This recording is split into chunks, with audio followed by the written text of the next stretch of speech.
Hi, and welcome to the Boss Audits and Investigations. Thank you for joining me for another episode of the Scientology Chronicles.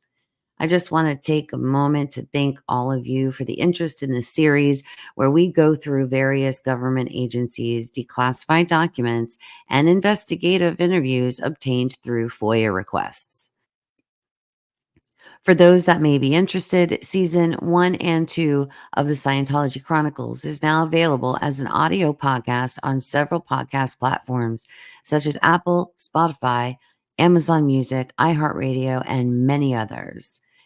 Thank you to all of the new listeners that have found this content through whatever audio podcast platform you use.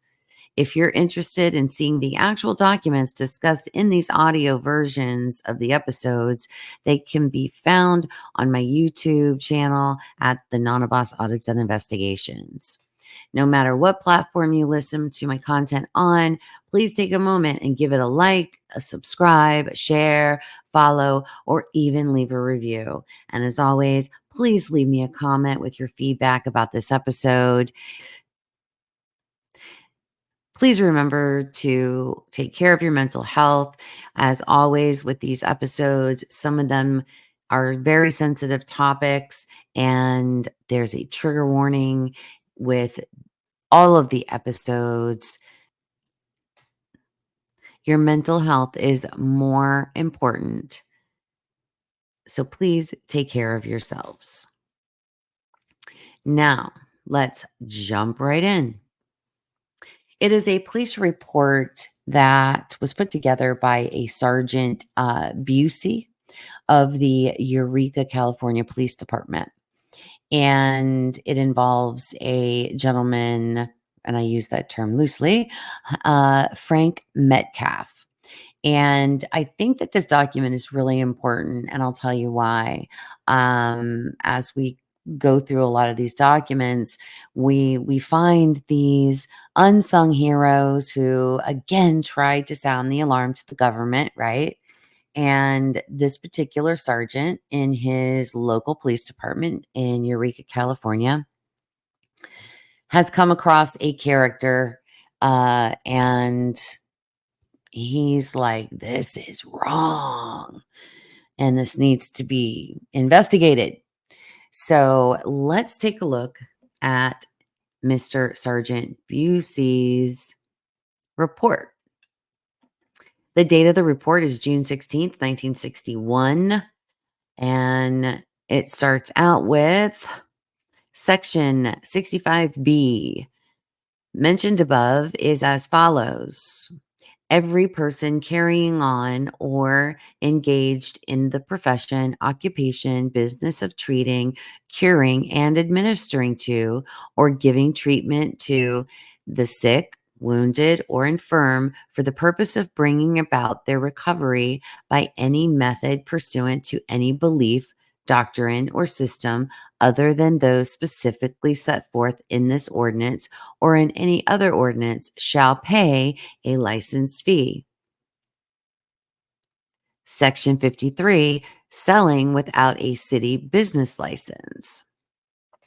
So basically what he's citing here is these are some laws they have on the books in Eureka that basically pertain to, hey, you should not be operating as a medical professional or anything like that that's giving out treatment to people or using or running a business without a license in the city. And they shall have they should have a medical license and at least this, a license through the city to conduct business at your location. So this is the basis of the report. And the suspect is Frank Metcalf. And the victim, he has listed the victim as City of Eureka. So in this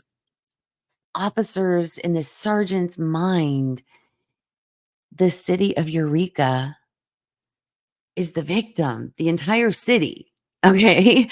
So he totally understood that this person is definitely a danger to every citizen of the city of Eureka. So let's move on and let's see what is in his report. June 14th, 1961 at 9 a.m. Investigating officers conferred regarding the Scientology group, which are operating at B Street in Eureka. Information is that there is possibly a racket being run at this location and that it was believed that subject did not have a city license to sell or practice a business at this location. Investigating officers started to contact witnesses, and at 10 a.m., this date contacted a Mrs. Sharon Curtis at her home. Conversation with Mrs. Curtis reveals that she and her husband, Tommy Curtis, had been to the East Street location for what they called, quote unquote, training in the field of Scientology. She admits that they have paid approximately $900 to Mr. Metcalf and that they owe him at this time approximately $2,000. Investigating officers asked Mrs. Curtis if she had any receipts showing that she paid Mr. Metcalf money. And then they list several receipts for $300 for uh, one 25-hour intensive course. Another one, $300 for another 25-hour intensive. The above receipts are now being held by investigating officers as evidence in the charge of operating a business without a license. Mrs. Curtis further states that her husband first started this Scientology course around the first of the year and that he is steadily becoming involved in this matter. Mrs. Curtis further states that her husband first started this Scientology course around the first of the year and that he is steadily becoming involved in this matter. In fact, this same training in Scientology has led them have separated approximately 3 or 4 months ago, Mrs. Curtis said. Mrs. Curtis further states that her husband insisted that she take this course, that it could help her straighten out their marriage. Therefore, approximately a month or two ago, she started this Scientology course. As stated above, they have spent and have invested $3,000 into this so-called Scientology religion.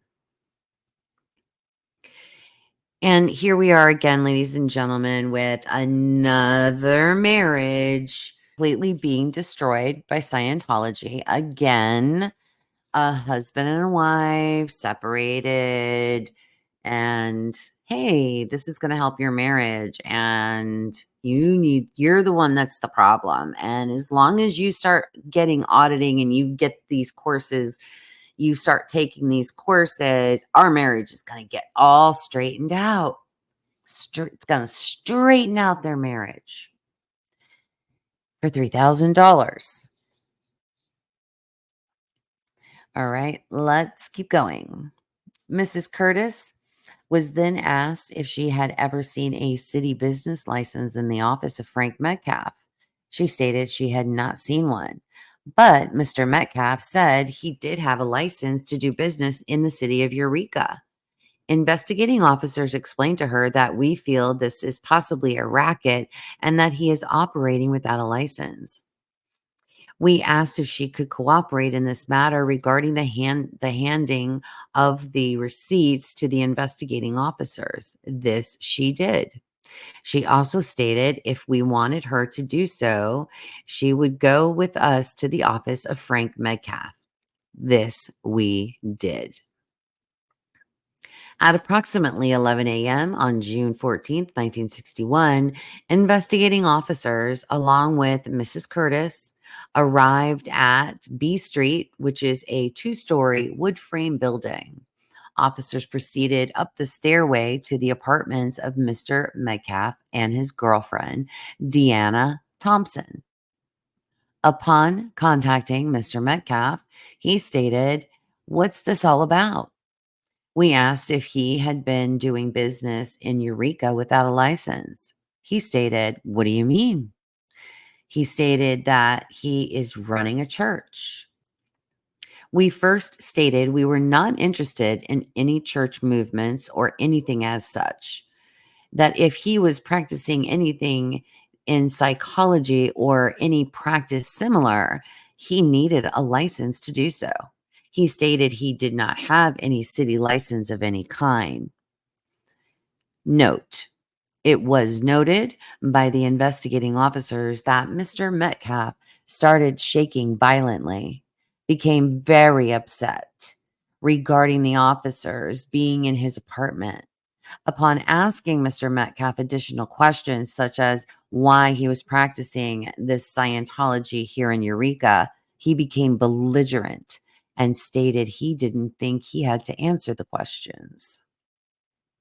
We asked if he would come to the Eureka Police Department to discuss the situation. He asked if he had to go. We informed him he did not have to go, that we could obtain a warrant for his arrest and then take him down. Mr. Metcalf stated that he would, at this time, come with us to the police department.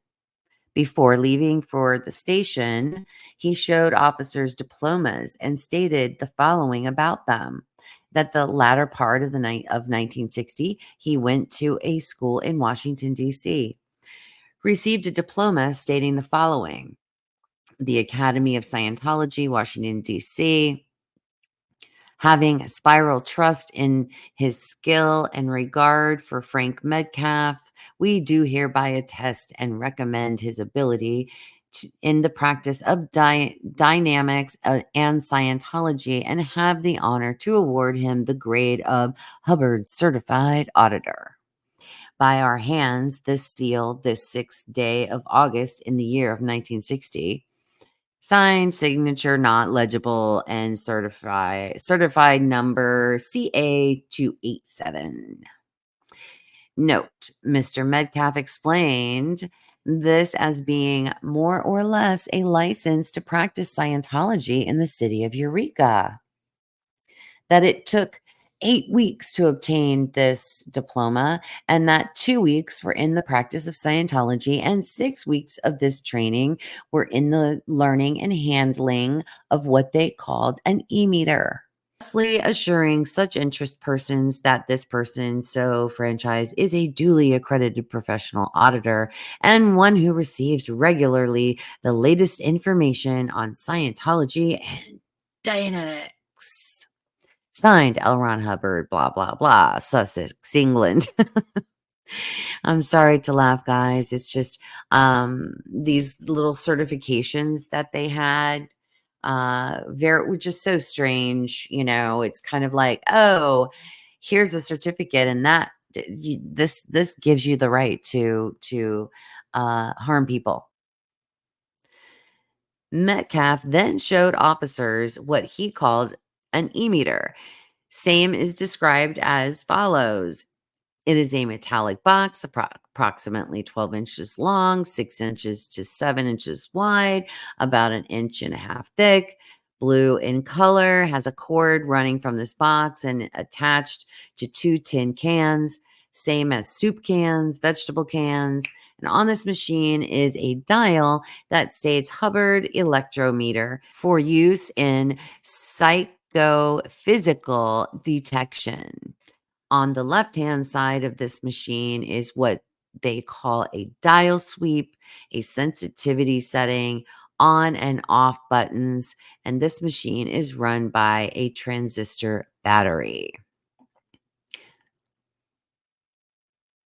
Investigating officers asked Mr. Metcalf to accompany us to the police department so that we could discuss this matter. He stated he would do so. He also stated that he wanted to bring his diplomas and this machine along so that he could explain them to interested parties. Upon arriving at the police department, officers interrogated Mr. Metcalf as to this bit of Scientology and his so-called Church of Scientology in Eureka. He states that he has his church at B Street and they have meetings on Sunday nights open to the public. He has approximately 10 to 12 people there. States this is definitely a religion and that he has practiced this since the first of the year.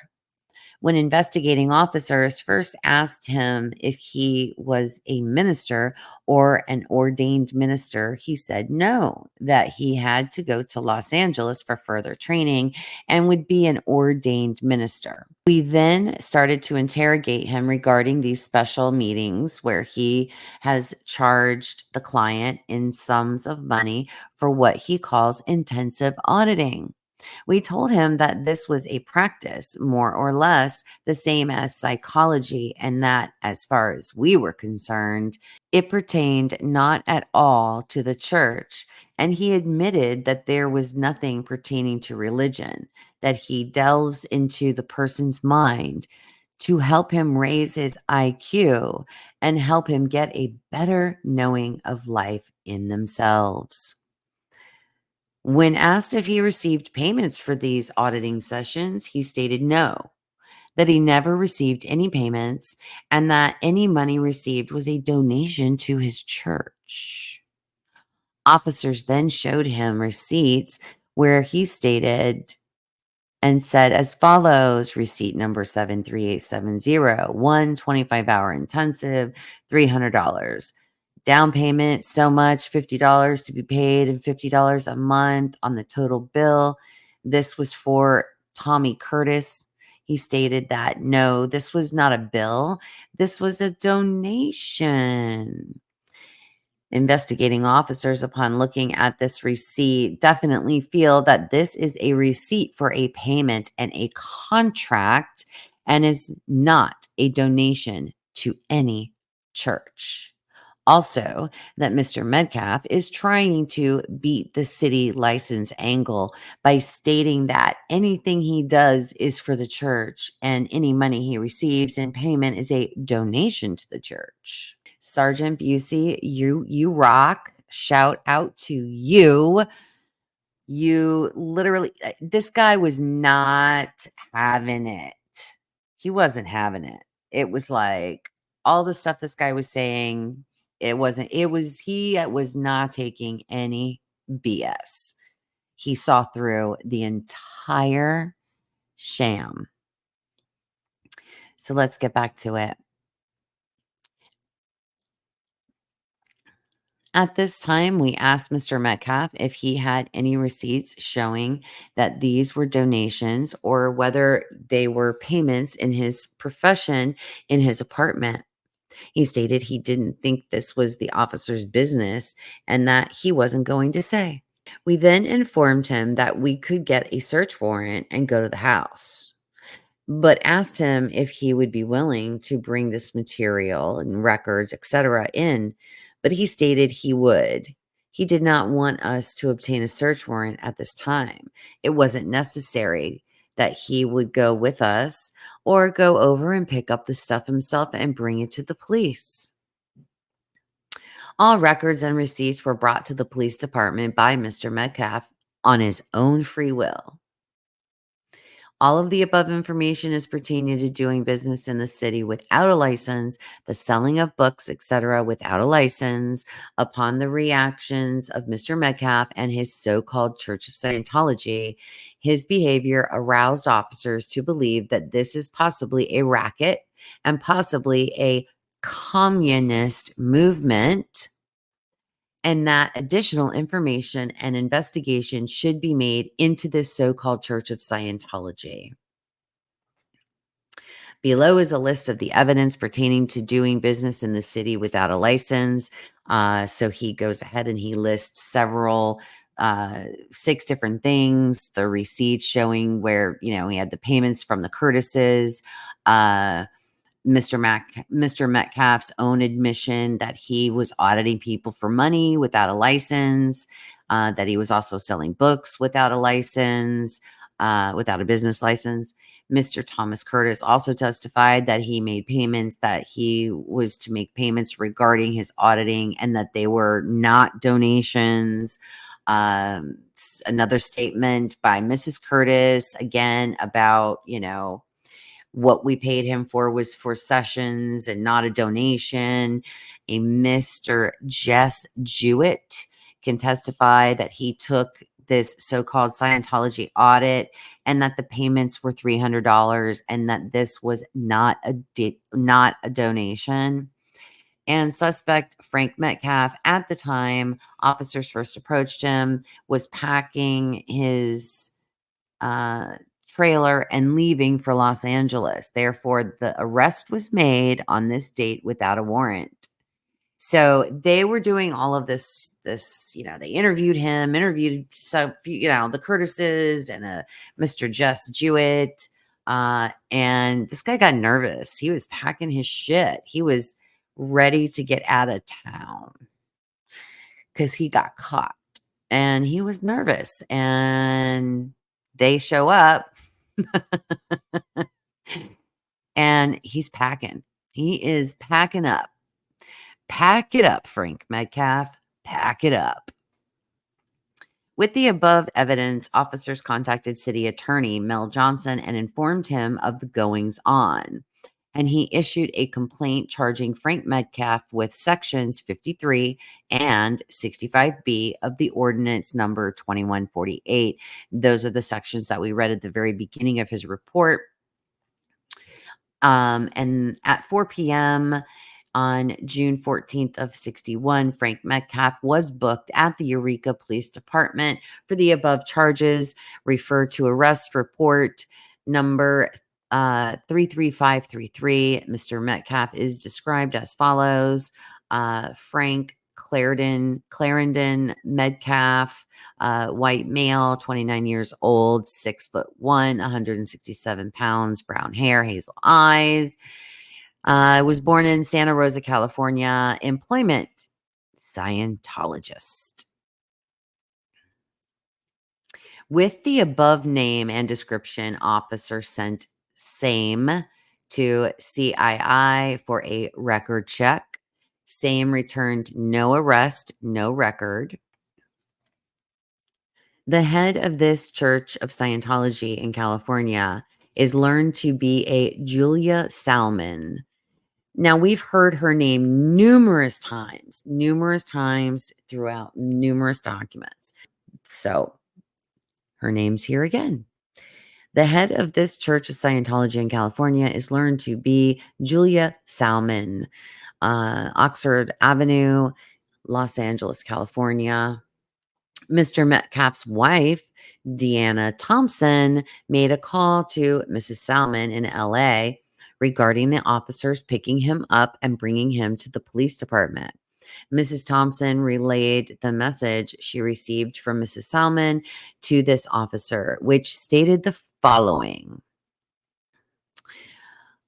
that if we so much as brought Mr. Metcalf to the police department or arrested him, that they would file suit against the Eureka Police Department and the investigating officers.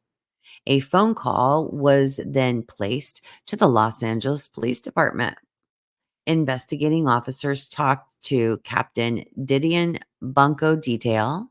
He stated he did not know if they had made any previous investigations into this Scientology deal, but they would check same and notify this department.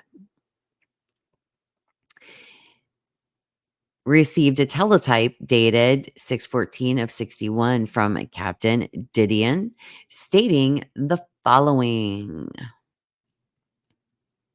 regarding our phone conversation this date, Julia Salmon and Hubbard Associates suggest you contact a John Rouse, Assistant Chief Board of Medical Examiners. Rouse has complete files which he received from investigators, the Los Angeles office of Boyerloff Medical Examiners. His info may be of some value in your investigation. Didion Bunko Police Department, Los Angeles. With this information, officers talked to one of the investigators for the California State Board of Pharmacy, Mr. Floyd Banmanfeld, who stated he would call Mr. Rouse, his boss, and get the information that he desired. Regarding the Church of Scientology, as stated in aforementioned reports, in order to become an auditor and make money at this racket, all a person has to do is attend a school either in Washington, D.C. or in Los Angeles, California for a period of 8 weeks. In this school, they study Scientology for approximately 2 weeks, and the balance of the time, 6 weeks, is studied on the Hubbard e-meter. Upon receiving your diploma, you are entitled to practice and delve into people's minds using this e-meter and charging them. The rules of this organization are after they graduate, these so-called quote unquote instructors of Scientology and money that they receive, 10% goes either to Washington, D.C. or Los Angeles. This is for an emergency, such as one of the instructors being arrested, as Metcalf is, and the organization will hire and pay for attorney's fees to protect their instructors. Upon going through the files of Metcalf, officers found many letters to and from people throughout the US and in England where there is definitely a feeling of communistic words and movements throughout Johannesburg, Africa, England, and the United States. These letters are being held now by investigating officers. Also, in these records are personal notes, which the auditor writes down of the person, which he calls a PC. PC means the following: a pre-clear. This means not yet clear in his mind. While looking through these notes, we came onto the file of one Frank Metcalf, where he makes admissions to the person auditing him, such as they put me down for blasting pot. Pot means the same as marijuana. Also, there are such words as Louis Burrow, who is a known narcotic peddler in this area. Sharky Walla, a musician thought to be using marijuana in this area. Carol Kelly, a known prostitute in this area. And several times the word pot, meaning marijuana. Delving into Metcalf's girlfriend, Deanna Thompson, there is what you would call an admission where she states, "Mother found pot in my purse." I would like to mention at this time that Frank Metcalf has admitted having narcotic users at his premises and stated they did not use marijuana or narcotics, that he was trying to cure them and help them. When asked if he did any good for them in Scientology, he stated no, that he could not help them at all. When asked if he had ever been a user of narcotics, he stated that he had never used narcotics himself.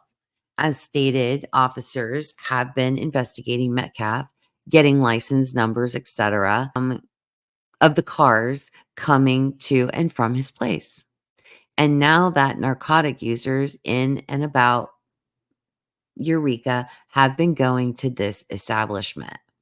Investigation shows that Frank Metcalf is nothing but a beatnik type person, is believed to be a user of narcotics, marijuana, and is a jazz musician and has gone into this racket in November of 1960.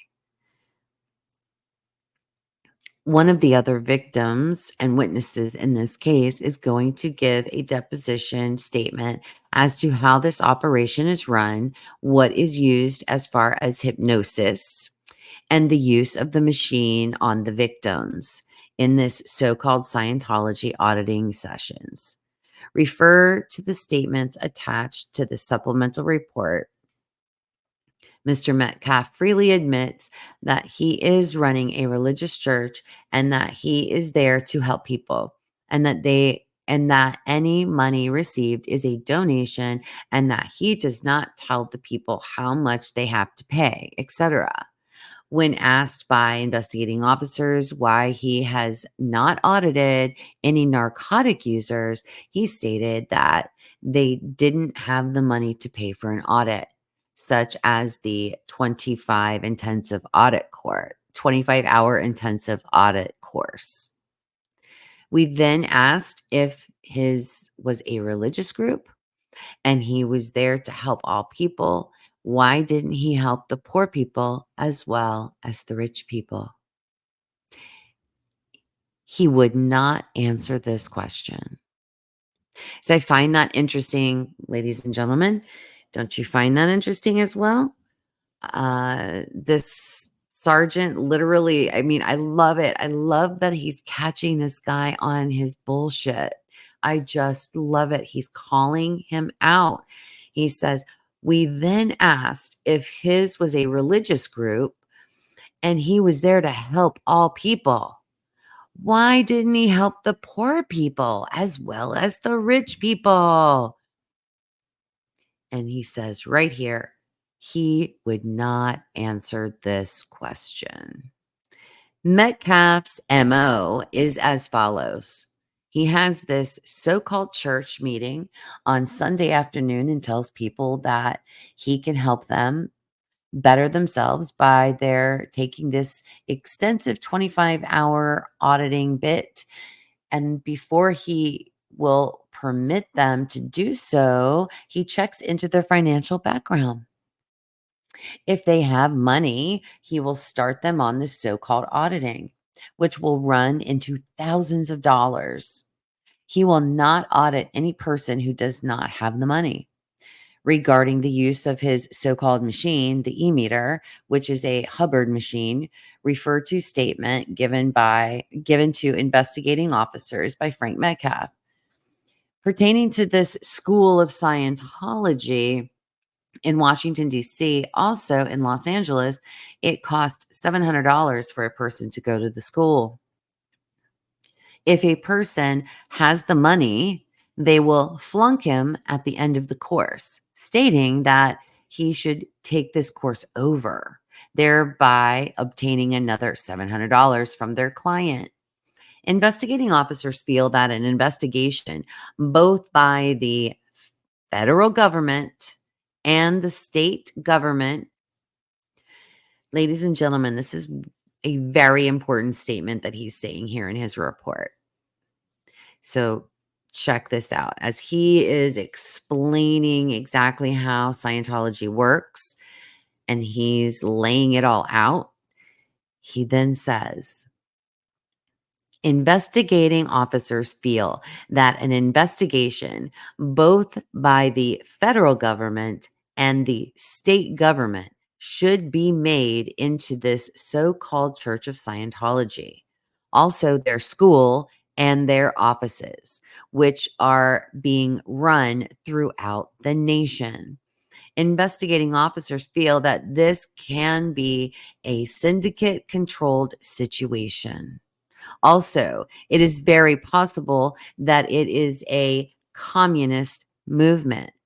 Witnesses state that they treat Mr. Ron Hubbard, who is in charge of this organization, as a god.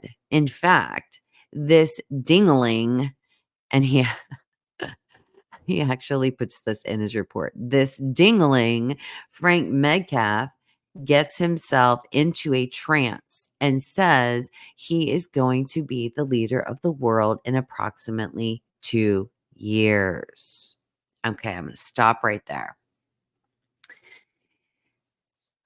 I don't know if you've heard the episode about the Manchurian Candidate, where there was someone else that was in another episode. Someone else had mentioned that He felt like every time you go in for an audit that you're being hypnotized, and that a person could be very easily put suggestions into their mind. And he actually said it. He said, I feel like there could be a Manchurian candidate, that they could make a Manchurian candidate, that Scientology could actually do that.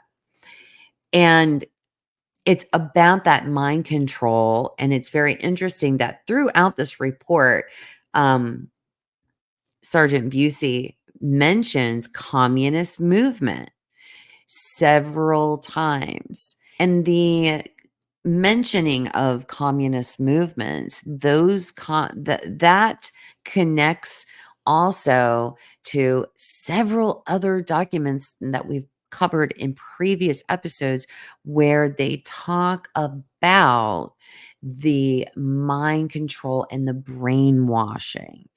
And the brainwashing manual that they use is actually a communist document, from what I can tell. So here we are again. Another story. It's like different players, but always the same game. All right, let's get back to it. Regarding the Church of Scientology in Eureka, investigation shows that this is nothing but a beatnik type hangout.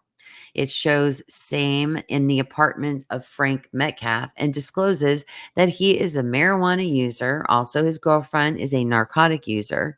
We do feel that these people are a detriment to society and should be stopped from operating in this city. And as far as we are concerned, throughout the nation. Listen to this, guys. Ladies and gentlemen, listen to this. For instance, why should a person going to school for 8 weeks, 2 weeks studying Scientology, and 6 weeks studying this so-called e-meter, be able to pry into a person's mind and personal life for a fee, or for that matter, even for nothing? These people could be dangerous to the society and to the public, as weak-minded people attend these lectures or audits or whatever they want to call them and fall into the beliefs of Scientology. We have information pertaining to such persons in Eureka that have flipped clear off their main tracks in society.